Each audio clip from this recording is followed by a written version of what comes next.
Au nom du Père, et du Fils, et du Saint-Esprit, ainsi soit-il. Mes bien chers frères, l'évangile de ce matin nous engage, nous exhorte à nous méfier des faux prophètes, c'est-à-dire à exercer notre discernement. Toute la vie est une question de discernement. Toute l'enfance est un apprentissage du discernement. C'est pas juste obéis, tu fais ce que je dis, tu te tais, tu fais pas ci, fais pas ça. Non, non, c'est pas ça l'éducation. L'éducation, c'est apprendre à discerner. L'éducation, c'est former le jugement de l'enfant pour qu'une fois adulte, il puisse justement avoir un jugement prudent, vertueux, éclairé. Donc on lui apprend à choisir ses amis, on lui apprend à discerner les bons amis des mauvais amis, etc. Par exemple. Discernement de base. Eh bien, dans la vie spirituelle, c'est la même chose. Dans la vie de l'Église, c'est pareil. Il faut toujours exercer son discernement. Savoir reconnaître les faux prophètes des vrais prophètes. Vous les reconnaîtrez à leurs fruits, dit le Seigneur Jésus. Ah, les fruits, ça ne vient pas tout de suite. Hein. Les fruits, il faut attendre le printemps prochain. Et encore, quand il commence à pousser au printemps, il faut attendre l'été pour la récolte. On attend. C'est le temps qui révèle la qualité des fruits. D'accord ?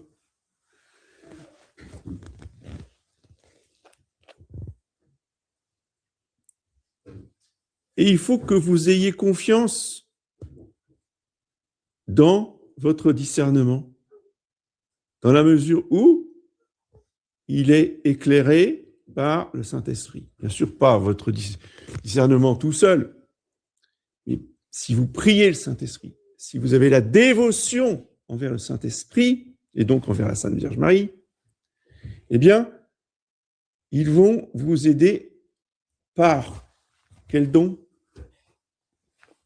Le don de science. Le don du discernement, c'est le don de science qui nous fait discerner ce qui est vrai de ce qui est faux, ce qui est bien de ce qui est mal. Et avec le don de science, il faut demander au Saint-Esprit ce que saint Thomas d'Aquin, dans sa somme théologique, appelle l'instinct du Saint-Esprit. Quand le Saint-Esprit est en nous, il nous communique son instinct. Parce que si pour être sauvé, si pour adhérer à la vérité, il fallait faire 6 ans de théologie, il n'y aurait pas beaucoup de monde de sauvé. Hein. Jamais l'Église n'a dit ça. Il y a certains prêtres qui le disent. Vous n'avez pas fait de théologie, vous ne pouvez pas comprendre. Obéissez. Non, ça, il faut refuser ce genre de discours. Hein. On ne se laisse pas intimider par ce genre de discours. Dans l'Église catholique, on n'a pas besoin d'avoir fait de la théologie pour discerner le vrai prophète du faux prophète. Nous avons le don du Saint-Esprit, qui est le don de science. Très important.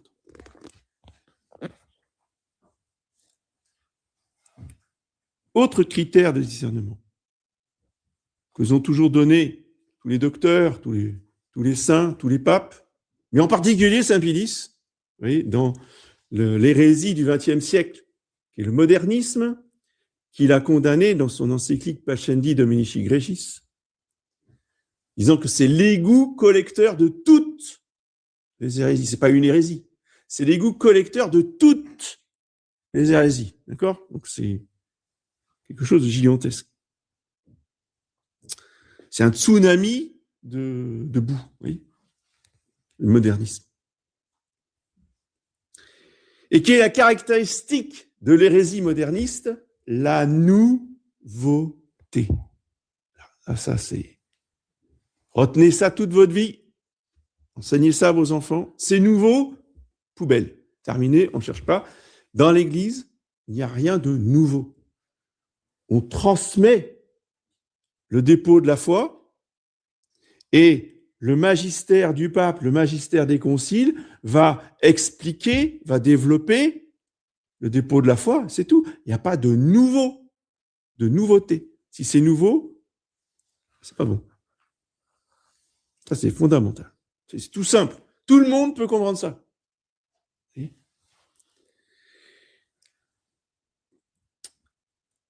Ceci étant posé, venons-en à la déclaration de Monseigneur Vigano qu'il a faite le 28 juin, donc c'est tout récent. Je suis désolé de rentrer dans les considérations concrètes actuelles, mais quand il faut le faire, il faut le faire. Je ne vous ai pas trop embêté avec tout ça. Hein. J'ai dû faire 4 sermons, tout, puis 20 ans. Je n'ai pas abusé. Hein. Pourquoi ? Parce que, si vous voulez, bon, il fallait que je l'enseigne, il fallait que j'explique quand même, sachez ce que je pense. Mais bon, ça restait de la théorie. Vous voyez ? Des théories, des thèses théologiques. Bon, très bien, alors on dit, puis voilà, c'est tout, on n'insiste pas. Je veux dire, on a autre chose à faire que de passer son temps à parler de ça. Sauf qu'aujourd'hui, c'est l'heure de vérité. Pourquoi ? Parce que là, on arrive dans le concret. Là, on atterrit dans la réalité. Et là, ça fait mal. Donc là, il faut en parler, il faut mettre les choses au point.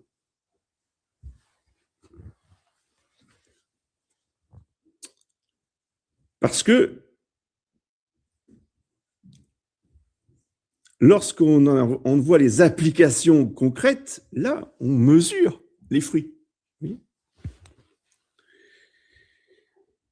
Alors d'abord, parlons de cette déclaration de Monseigneur Vigano, qui est excellente. J'avoue que là, vous voyez, on sent le Saint-Esprit qui parle. Oui. Il a eu contact avec personne, lui aussi. Vous voyez, il est un peu comme la plupart d'entre vous, dans cette chapelle. Vous voyez, il a fait son chemin tout seul. Hein, il a été voir sur Internet. Puis il a visité toutes les communautés sur les sites Internet, comme la plupart des fidèles qui sont arrivés ici. Hein. Ah, il est guidé par le Saint-Esprit. Et si on avait encore une petite crainte que le démon soit derrière, que ce soit un faux prophète, ce qu'il faut faire son discernement. Il ne faut pas dire « Ah non, non, on manque de respect ». Non, ça va, on manque pas de respect, on fait son discernement. D'accord ? Arrêtez de vouloir être toujours obséquieux. Non. Le respect va avec le discernement. Ce prélat, je dis ce prélat parce que c'est un prélat. Hein, et on l'appelle Monseigneur, parce que tous les prélats, on l'appelle Monseigneur. Tous les prélats ne sont pas évêques pour votre culture catholique, surtout pour les nouveaux qui ne connaissent pas. Un prélat, c'est quelqu'un qui a un titre de Monseigneur, mais qui n'est pas évêque. Alors, est-ce que Monseigneur Vigano est évêque ? Alors, les uns disent oui, parce qu'il aurait été resacré par Monseigneur Williamson. Les autres disent non, de la fidélité, qui nous prétendent que Monseigneur Williamson n'est pas pour resacrer les évêques parce qu'il croit dans la validité des nouveaux sacres. Monseigneur Vigano n'a rien dit, donc on ne sait pas, est-ce qu'il l'est, est-ce qu'il ne l'est pas ? Point d'interrogation, pour le moment.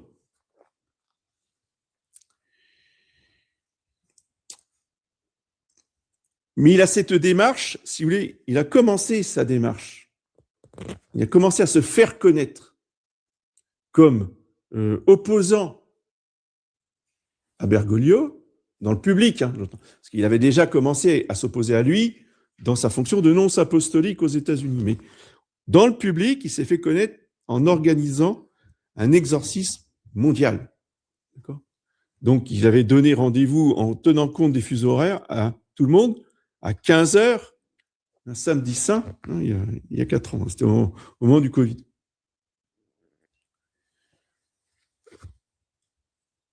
Quelqu'un qui fait réciter l'exorcisme dans le monde entier pour lutter contre l'Église conciliaire, ça ne peut venir que du Saint-Esprit. Ça ne veut pas dire que c'est parfait, parce que depuis, il a évolué, sa pensée s'est précisée. Hein. Pas question de dire que ça c'était parfait, mais au moins c'était poser les bonnes bases, les bons jalons. Là, on était déjà dans la bonne direction. Ce que n'a jamais fait Monsieur Lefebvre. Ce que l'Institut Mater Boni Concilii interdit à tous ses fidèles.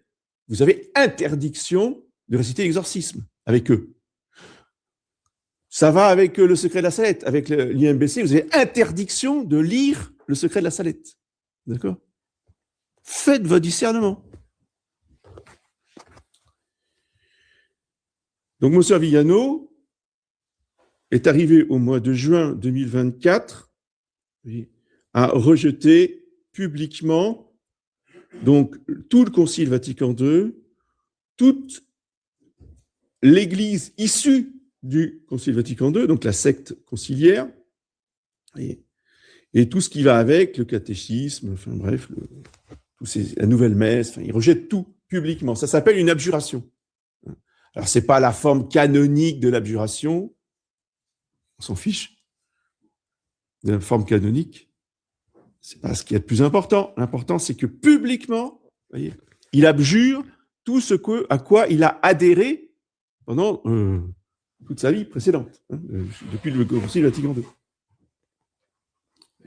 Déjà, ça, c'est un acte d'humilité extraordinaire. Critère de discernement, l'humilité. Ensuite, ayant bien établi que l'Église issue de Vatican II n'est pas l'Église catholique, ce n'est pas l'Église de Jésus-Christ, oui, il fait référence à la Salette. Horreur. Esprit de vérité, discernement. Oui. Il adhère, il ne se contente pas d'adhérer publiquement dans sa déclaration, il cite le secret de la Salette. Rome perdra la foi et deviendra le siège de l'Antichrist. Voilà. Donc, M. Vigano adhère à ce message, à cette prophétie de Notre-Dame de la Salette. Et ensuite, comme explication de la situation actuelle du siège de Pierre, autre critère de vérité, il se réfère à l'enseignement des papes, à l'enseignement d'un pape en particulier, qui est le pape Paul IV, qui a fait une bulle. Une bulle, c'est pas une simple petite encyclique. Hein. La bulle, c'est un document magistériel très solennel. Cette bulle, en plus, elle a été reprise mot pour mot par le successeur de Paul IV, qui est Saint Pie V, le grand Saint Pie V, qui a complètement reprise cette bulle. Et ensuite, au XXe siècle, Saint Pie X a repris lui aussi cette bulle en la citant dans son code de droit canon comme source du droit canon. On ne peut pas faire beaucoup plus solennel. C'est l'enseignement d'un pape, de deux papes même, et voire de trois en incluant Saint Pie X. La tradition, rien de nouveau. Ils ont apporté les principes pour éviter justement la montée sur le siège de Pierre d'un hérétique. Alors, que dit le pape Paul IV ? Il dit que si celui qui est reconnu comme pape par le monde entier, reconnu comme pape par tous les cardinaux, attention, hein, élection, pas de problème. Cardinaux, ils reconnaissent tous, ils ont tous été baiser la mule. La mule, c'est la chaussure du pape. Mule du pape. En signe de soumission, les cardinaux, une fois que le pape est élu, ils viennent tous se mettre à genoux devant le pape. Bien, si ce pape-là, on se rend compte qu'avant son élection, il était tombé dans l'hérésie, eh bien, ce pape n'est pas pape, son élection, elle est nulle, elle vaut rien. Il n'est pas l'élu du conclave, d'accord? Il est rien. Et tout ce qu'il va faire, tous les actes qu'il va poser sont nuls et non avenus. Ça veut dire que cet homme qui n'est pas pape ne peut pas créer des cardinaux. On est bien d'accord, puisque s'il crée des cardinaux, c'est nul et non avenu, dit Paul IV. Alors, il y a un moment de transition, parce qu'il y a des cardinaux qui sont là, qui ont été créés cardinaux par le pape précédent. Donc ceux-là, ils sont vraiment cardinaux, on est d'accord. Donc il y a un moment où, effectivement, il y a forcément du flottement, où, effectivement, les anciens cardinaux pourraient réélire le pape, effectivement. Dans une situation normale, c'est ce qui se passe. Mais quand ça dure 60 ans comme nous, les cardinaux de Pie XII, ils sont tous morts. Alors, tous les cardinaux qui ont été créés par des gens qui ne sont pas papes, c'est 0 cardinaux. On est bien d'accord. Tout le monde peut comprendre ça. Vous voyez, ça, c'est l'enseignement de l'Église. Ça, c'est l'enseignement du pape. C'est lumineux. Je suis sûr qu'un enfant de 12 ans, il comprend, il n'y a pas de problème. Évidemment. Il n'est pas pape, donc il ne peut pas faire de cardinaux. Donc, s'il n'y a pas de cardinaux, eh ben, on ne peut plus refaire des papes avec des cardinaux. C'est tout simple. Comme dirait Monseigneur Felet, c'est simpliste. Parce que justement, moi, quand j'ai bataillé 3 heures face à face avec Monseigneur Felet, je me battais avec la bulle de Paul IV. Il m'avait répondu, vous êtes simpliste. Et cette bulle, alors, sachez aussi que cette bulle, comme celle de Saint-Pie V, est traitée par eux comme nulle, abrogée. Ça ne vaut plus, ça ne vaut rien. Ah oui, tiens.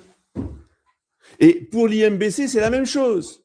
L'Abéricosa, j'ai mis ça sur le Telegram, là, l'interview où il explique que oh non, la bulle de Paul IV, c'est terminé, ça ne vaut plus rien. Ah bon? La bulle de Paul IV et la bulle de Saint-Pie V, ça ne vaut plus rien. Mais par contre, une thèse qui nous tombe du ciel par le père Gérard Deslauriers, qu'on n'a jamais entendu dans l'Église, nouveauté.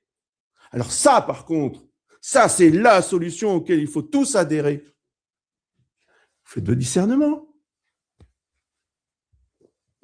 D'un côté, nous adhérons à une bulle papale. Du côté de l'IMBC et de Monseigneur Sandborn, on adhère à une thèse nouvelle. Et Monseigneur Sandborn, elle est 2 fois nouvelle. Parce que Monseigneur Sandborn, il a dit, non, la thèse de l'Abéricosa, elle n'est pas bonne, j'en fais une autre. Enfin, qui ressemble, qui se base dessus, mais c'est pas la même. Parce que l'Abéricosa, lui, il considère qu'il n'y a qu'une église qui est occupée par les modernistes. Alors que la Monseigneur Sandborn, il dit, oui, il y a 2 sociétés, il y a 2 entités. Et il le dit dans une vidéo qui vient de sortir sur YouTube, cette nouvelle société, ce n'est pas la hiérarchie catholique. On est tout à fait d'accord. Mais bon, dans cette secte conciliaire, il suffit qu'ils deviennent catholiques, comme Monseigneur Vigano, qu'ils fassent une profession de foi, et comme ils ont été cardinaux dans la secte conciliaire, écoutez bien, ça revient exactement à la thèse de Monseigneur Guérin. Les cardinaux conciliaires ont le pouvoir d'élire le pape. Oui. C'est pour ça que, du côté de l'Abéricosa, on prie pour l'élu du conclave, tout le temps, pour que Dieu le convertisse et qu'il puisse devenir pape. Comme s'il pouvait être élu. Et Paul IV nous dit, il n'est pas élu. Son élection, elle est nulle. Mais le père Guérard a dit, non, elle n'est pas nulle. Elle est valable, sauf qu'il n'est pas pape parce qu'il n'est pas catholique, il n'a pas la foi catholique, mais c'est l'élu du conclave. Et comme ça, les hérétiques s'élisent entre eux et il faut prier pour l'élu du conclave. Je vous ai mis l'article de Sodalitium sur Telegram. Alors, si vous voulez, je ne vous embêterai pas avec tout ça si ça n'avait pas des conséquences concrètes. C'est qu'aujourd'hui, le projet de Monseigneur Sandborn, c'est par l'intermédiaire de Monseigneur Vigano de faire un pape avec les cardinaux, écoutez, les cardinaux conservateurs. Ah tiens. Alors maintenant, les cardinaux conciliaires ne sont plus hérétiques. Le cardinal Sarrac, ils sont plus hérétiques, ils sont conservateurs. Excusez-moi, ils sont modernistes. Ils sont 100% modernistes. Mais tout d'un coup, ils deviennent conservateurs, comme ça, on va pouvoir les attirer, ils vont devenir catholiques, on va peut-être les resacrer, ce seront des vrais évêques catholiques, mais ils n'ont aucun pouvoir, ils n'ont aucune juridiction pour élire un pape. Ah mais si, Monseigneur Sandborn a dit, oui, si, selon la thèse, ils ont la juridiction pour faire un conclave. Voilà, faites votre discernement. Je vous donne l'information, je vous donne les éléments pour réfléchir. Je ne vais pas vous imposer quoi que ce soit. Vous avez le Saint-Esprit, vous êtes confirmé, vous avez le don de science, alors faites travailler tout ça et faites votre propre discernement. Ne me croyez pas sur parole. Je ne vais pas faire vis-à-vis de vous ce que je dénonce de ce que les autres font vis-à-vis de moi ou de vous. Vous voyez ce que je dis ? On ne va pas les imiter, au sens où vous devez obéir sans réfléchir. Non. Faites votre discernement et après vous êtes libre. Et s'il y en a qui, effectivement, pensent que je suis complètement dans l'erreur, que je me trompe, qu'ils ne veulent plus entendre ça, et la porte, elle est ouverte. Hein, je veux dire, je ne retiens personne. Vous n'êtes pas ici de force. Mais et je respecterai, hein, ne croyez pas que, voilà, je respecterai vos choix. Mais ce qu'il faut, c'est que vous fassiez des choix en conscience, que vous priez le Saint-Esprit, vous dites, bon voilà, moi je pense que mon devoir c'est ça. Bon, très bien, si votre devoir c'est ça, très bien, au revoir. Oui. Mais priez le Saint-Esprit, faites votre propre discernement. Si vous restez ici, si vous adhérez à la bulle de Paul IV, c'est pas parce que l'abbé Roland il l'a dit. Je veux pas entendre ça ici. Si vous adhérez à la bulle de Paul IV, c'est parce que vous avez réfléchi avec le Saint-Esprit, vous avez demandé ses lumières, vous avez demandé son instinct, et puis que vous sentez bien que c'est ça la doctrine catholique. Et je terminerai juste là-dessus, la petite conclusion. Vous savez, l'évangile du bon pasteur, très important cet évangile du bon pasteur. Le bon pasteur, il est avec ses brebis. Ses brebis le connaissent, et lui, il connaît ses brebis. Les brebis, elles entendent la voix du pasteur. Et elles reconnaissent la voix de leur pasteur. Quand les brebis entendent la voix du mercenaire, elles ne reconnaissent pas la voix du pasteur. Je ne peux pas développer plus que ça, si vous voulez, mais il y a des discours, voyez, qui sont cohérents avec ce que l'Église a toujours dit. Puis vous avez des discours qui sont nouveaux, voyez, et qu'on veut vous imposer de force au nom de la charité, de ceci, de cela. Voilà. Eh bien non. Non. Voyez. Et là, on n'a qu'à faire un abbé Ricossa ou un Monseigneur Sandborn. Hein. Je vous rappelle que au XIXe siècle, on avait affaire à des évêques français, à des cardinaux qui étaient en poste, qui nous interdisaient, certains, de lire le secret de la Salette. Lisez les livres, par exemple, du colonel de la Vozelle, je crois, qui a fait tout un historique de son combat pour la défense du secret contre les évêques, contre certains cardinaux de Rome. D'accord ? C'était autre chose que Monseigneur Sandborn. Hein. Eux, ils avaient vraiment l'autorité dans l'Église catholique en ordre.